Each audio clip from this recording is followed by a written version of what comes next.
May 29th, 1453. For 1,123 years, the city has stood. Every army that has ever come for it has turned back. Arabs, Bulgars, Russians, Crusaders. The walls have never broken. The city has never fallen. Tonight, that changes. This is the story of 72 hours that ended an empire, closed an age, and reshaped the world. Told as it happened, decision by decision, hour by hour, gate by gate. By the spring of 1453, Constantinople is a ghost of itself. Once home to 400,000 people, the city now holds fewer than 50,000. Entire neighborhoods stand empty. Churches that once rang with Byzantine chant sit half abandoned. The great forums and markets that made this the wealthiest city in Christendom are silent. Decades of civil war, plague, and economic collapse have hollowed the empire down to a single city, surrounded by enemies on every side. But the walls still stand. The Theodosian walls, built in the 5th century, reinforced across 1,000 years, are the greatest defensive fortification in the medieval world. 3 concentric lines of stone stretching 4 miles across the city's landward side.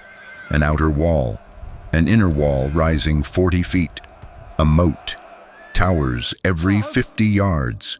No army in a millennium has broken through them. Inside those walls, Emperor Constantine XI Palaiologos commands fewer than 7,000 defenders. He has sent messengers across Europe for months, to Venice, to Genoa, to the Pope, to every Christian king who might send ships and soldiers.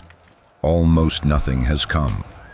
A Genoese captain named Giovanni Giustiniani arrived with 700 men, the most significant reinforcement the city will receive. 700 men. Outside the walls, Sultan Mehmed II has 80,000. Mehmed is 21 years old. He has been obsessed with Constantinople since childhood, studying its defenses, memorizing its history, commissioning a Hungarian engineer named Urban to build a cannon unlike anything the world has seen. The Basilica Cannon, 27 feet long, capable of hurling a 1,200-pound stone ball over a mile. When it fires, people feel the ground shake 10 miles away. For 53 days, the Ottoman army has besieged the city. The great cannon has battered sections of the outer wall. The Byzantines have repaired the damage every night. See, the harbor chain has held the Ottoman fleet out of the Golden Horn. The city has not fallen, but it is exhausted, and help is not coming. On May 27th, the fate of a 1,000-year empire comes down to a meeting in a tent. Mehmed calls his council of war. The siege has gone on longer than expected. His vizier, Halil Pasha, argues for withdrawal. The Venetian fleet might arrive. Hungarian crusaders could march. Every day the siege continues is a day the odds shift. Take what has been gained, Halil says. Negotiate. The city will fall eventually. Perhaps not today. Mehmed listens in silence. Then he overrules him. The attack will come on the night of May 28th to 29th. 3 days from now, the day astronomers have calculated as auspicious. The entire army will rest on the 28th. The absolute silence will be maintained in the camp from sundown. Every soldier will pray. Every sword will be sharpened. The city will fall, or the army will die trying. Halil Pasha sits down. He will be executed within weeks of the conquest, accused of treason. But that is later. For now, the order has been given. Inside the city, Constantine XI already knows. Scouts have reported the Ottoman preparations. The silence in the enemy camp is its own message. That evening, the emperor makes a decision of his own. He opens the great doors of Hagia Sophia, the largest cathedral in the world, the crown of Byzantine civilization, and invites every person in the city inside. Orthodox and Catholic, Greek and Italian, soldier and civilian. Ancient theological disputes that have divided Christians for centuries are set aside for one night. Constantine kneels on the marble floor of the greatest church ever built and prays. He then does something that will be remembered for centuries. He summons his commanders and his courtiers and asks their forgiveness for any offense he has ever given, any injustice he has ever done. He embraces them. He thanks them for their service. Every person in that room understands what this means. He is saying goodbye. That night, strange things are reported across the city. A deep fog rolls in from the Bosphorus. Unusual for late May, witnesses later describe a column of light rising from the dome of Hagia Sophia and disappearing into the sky.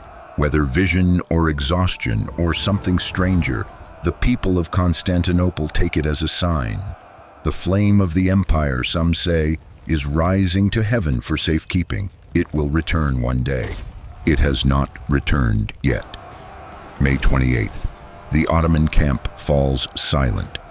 80,000 men, the largest army assembled in that part of the world in a generation, make no sound. Campfires are extinguished. Drums stop. Voices stop. From the walls of Constantinople, the defenders look out at darkness and silence and feel something more frightening than noise. They wait. At midnight, the drums begin. What the defenders hear first is not an army. It is a sound like weather, a deep, rhythmic thunder rolling across the plain toward the walls. Then torches, thousands of torches moving. Then the sound resolves into voices, tens of thousands of voices, and the Ottoman assault begins. Mehmed's strategy is deliberate and brutal. He will spend his weakest troops first. The Bashi Bazouks, irregular fighters, mercenaries, men with no armor and improvised weapons, go first. They are expendable. Their purpose is not to break the walls, but to exhaust the defenders, to find weaknesses, to absorb the arrows and the Greek fire and the boiling oil so that the better troops behind them do not have to. For 2 hours, the Bashi Bazouks throw themselves at the Theodosian walls. The Byzantine defenders, outnumbered 10-1, but fighting from prepared positions, hold. The outer wall holds. The irregular troops are pulled back, leaving their dead in the moat. At 2 in the morning, the Anatolian regulars move forward. These are professional soldiers, better equipped, better trained, fighting with purpose. They carry scaling ladders. They push forward into the moat under arrow fire, under stones dropped from the walls, under the burning rain of Greek fire. Some reach the base of the inner wall. Some plant ladders and begin to climb. The fighting becomes hand-to-hand at the battlements. Giovanni Giustiniani, commanding the critical section of wall at the Blachernay Palace, is everywhere at once, shouting, repositioning men, personally cutting down soldiers who reach the top of the wall. The line holds. For 2 more hours, the Anatolians hammer the walls. At 4:30 in the morning, a crossbow bolt finds a gap in Giustiniani's armor. The wound is serious. He is bleeding badly. His men beg him to stay at his post. He cannot. He calls for the gate behind the inner wall to be opened so he can be carried to a surgeon. Constantine XI himself comes to Giustiniani's side and begs him to remain. Giustiniani goes. The moment he is carried from the wall, something shifts in the men around him. The commander who has held this section for 53 days is gone. The soldiers who have watched him fight, who have taken their courage from his example, look at each other. Mehmed sees the activity at the gate. He does not yet know what it means, but he senses a change. He turns to his janissaries, his elite troops, held in reserve through the entire night, fresh and waiting, and gives the order.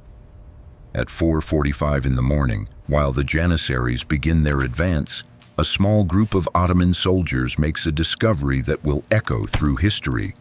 A door, the Kirka Porta, a small postern gate in the northern section of the wall, used for sally-outs by defending troops, is open. No one knows with certainty why. Perhaps soldiers used it during the fighting and forgot to bar it in the chaos.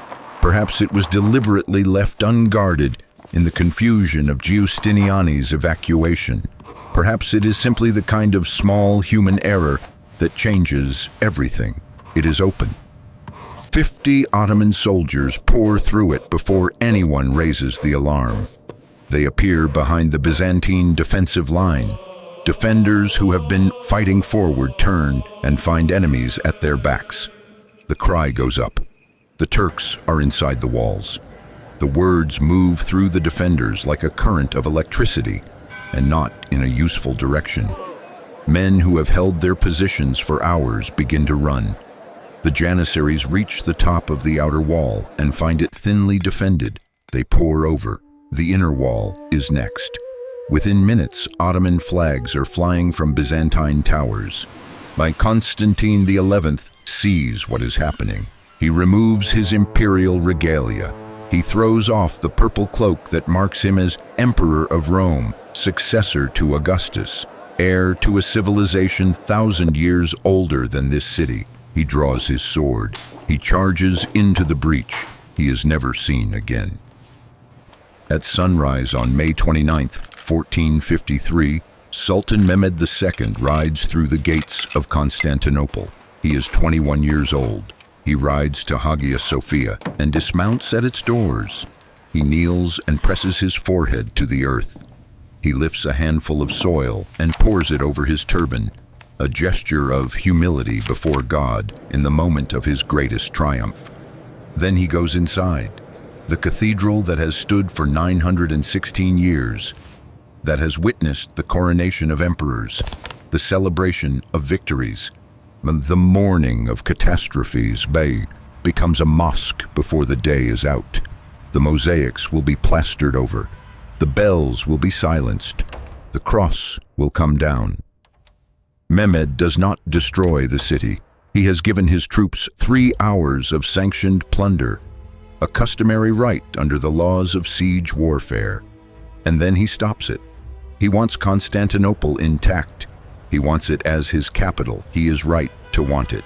It is the greatest city in the world. He renames it. Not officially, not immediately, but in time. The name that sticks is the one ordinary people have been using for centuries when they say they are going to the city. Poland. To the city, Istanbul. Let's stop here for a moment, because the fall of Constantinople does not hinge on the size of armies or the power of cannons. It hinges on 2 things that happen within 15 minutes of each other in the darkness before dawn: a wounded general who leaves his post, and a door left open by accident. Remove either one and the Janissary assault may fail. The walls may hold one more night. The Venetian fleet that arrives in the Aegean just days later might have made a difference. The siege, already strained, might have collapsed. The entire hinge of history, the end of the Roman Empire, the redrawing of the map of the world, may rest on a forgotten latch. Historians debate this. Perhaps the city was already doomed. Perhaps exhaustion and numbers would have found another crack in another wall on another night. Perhaps the outcome was inevitable. But the Kirkoporta stands as one of history's great reminders that the distance between survival and collapse is sometimes not armies or strategy or destiny. Sometimes it is a door. The fall of Constantinople does not end the world. It reshapes it. The Byzantine scholars who flee the city, carrying their manuscripts, their knowledge of ancient Greek, their copies of texts that Western Europe has not seen in centuries, scatter to Venice, Florence, Rome. They bring with them the intellectual inheritance of ancient Greece. Their arrival accelerates something already beginning: the Renaissance. The overland trade routes to Asia, the Silk Road, the spice routes, now pass through Ottoman territory. Access becomes expensive, unpredictable, politically fraught. So the merchants of Genoa and Venice and Lisbon begin asking a question that will define the next century. Is there another way? That question sends ships south along the African coast. It sends Columbus west across the Atlantic. The age of exploration, which will connect every continent on Earth for better and for worse, begins in no small part because a road was closed. Constantinople itself survives. It thrives. Under Ottoman rule, it grows again, back to 400,000, then beyond. Mehmed fills it with settlers from across his empire, builds mosques and markets, makes it the capital of a new world power that will last 4 more centuries.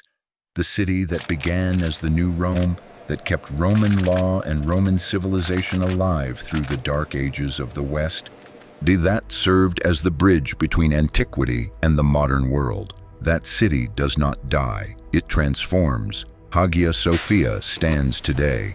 The walls of Theodosius still stand, crumbling in places but present. Walk through Istanbul, and you walk through layers of time. Byzantine stonework beneath Ottoman tile, beneath modern concrete. Every civilization that has called this place home left something behind. The city outlasted the empire. It outlasted the Ottoman Empire too. It is still there. Empires do not fall because they are defeated by superior force alone. They fall because in a single unguarded moment, someone forgets to close a door. The story of Constantinople is not only a story of loss, it is a story of how fragile the great things are and how the world remakes itself from the rubble of what falls. The scholars who fled became the teachers of the Renaissance. The closed road became the motive for a new ocean. The end of one age is always somewhere the beginning of another. If this reconstruction moved you, hit the like button and subscribe. There are more cities, more turning points, more moments where everything balanced on a knife's edge, waiting to be rebuilt. In our next episode, another empire, another moment, another 72 hours that changed everything. Thanks for watching.